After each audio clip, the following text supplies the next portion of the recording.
এভাবে চালাইছে, এভাবে দেশ চলবে না। আমরা জীবনও দিতে পারি ছাত্ররার জন্য, ছাত্র সমাজের জন্য। আমরা ছেলে মেয়েদের ভবিষ্যতের চিন্তা করে আমরা রাজপথে আইছি।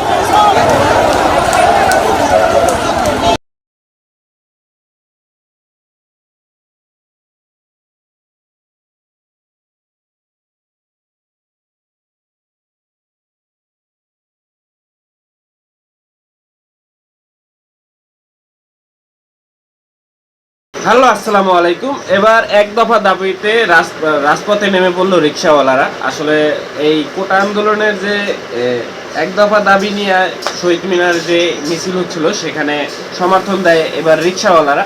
রাজপথে সর্ব জায়গার মানুষই এবার রাজপথে নেমে গেছে। তো চলেন সেই ভিডিওটি আমি আপনাদেরকে দেখাবো। তার আগে বলে নিই, আপনারা দেখতেছেন বাংলা নিউজ বিডি টিভি। চ্যানেলটি নতুন হয়ে থাকলে চ্যানেলটি সাবস্ক্রাইব করে পাশে থাকা বেল আইকন বাজিয়ে দেবেন।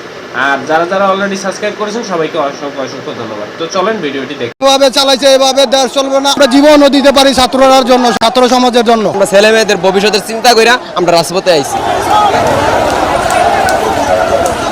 রিক্সা চালকরা মূলত যে বিষয়টি বারবার বলছেন যে তারা ছাত্র আন্দোলনের সাথে তারা একাত্মতা ঘোষণা করে তারা জানান দিতে চান যে ছাত্রদের আন্দোলন যৌক্তিক আন্দোলনের উপর নির্বিচারে গুলি চালানো হয়েছে, এমনটি বলেই তারা কিন্তু স্লোগান দিচ্ছেন। এবং সায়েন্স ল্যাবরেটরি এবং শান্তিনগর সহ বিভিন্ন গুরুত্বপূর্ণ পয়েন্টে কিন্তু শিক্ষার্থীরা জড়ো হয়েছিলেন। সেই শিক্ষার্থীরা দলে দলে মিছিল নিয়ে এই মুহূর্তে অবস্থান করছেন কেন্দ্রীয় শহীদ মিনারে তারা বৃষ্টি উপেক্ষা করে তারা স্লোগান দিচ্ছেন গুড়ি গুড়ি বৃষ্টির মধ্যে, এবং মাঝে মাঝে কিন্তু মুষলধারে বৃষ্টির চিত্র আমরা রাজধানীর বিভিন্ন পয়েন্টে দেখেছি। সেই চিত্র দেখার পর আমরা এখানে এসে যে দৃশ্যটি এই মুহূর্তে দেখতে পাচ্ছি যে আসলে এই ঢাকা বিশ্ববিদ্যালয় এলাকায় যারা মূলত রিক্সা চালিয়ে থাকেন সেই রিক্সা চালকরা এই মুহূর্তে এই আন্দোলনের সাথে এসে যুক্ত হয়ে স্লোগানের সাথে মুখরিত করে রাখছে। যখন গাড়ি চালায় তখন দেখছি ছাত্রলীগ অনেক অত্যাচার করছে, অনেক। আমরা ঘুরে পেছনটা ছাত্রলীগ, আমরা ছাত্ররা নিয়ে আমরা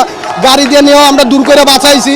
কোমন অনেক ছাত্রলীগরা ছাত্ররা আহত করছে। ওই দুঃখ আমরা জীবনও দিতে পারি ছাত্ররার জন্য, ছাত্র সমাজের জন্য। ভাবে দেশ চলতে চায় কোমন এই গণহত্যা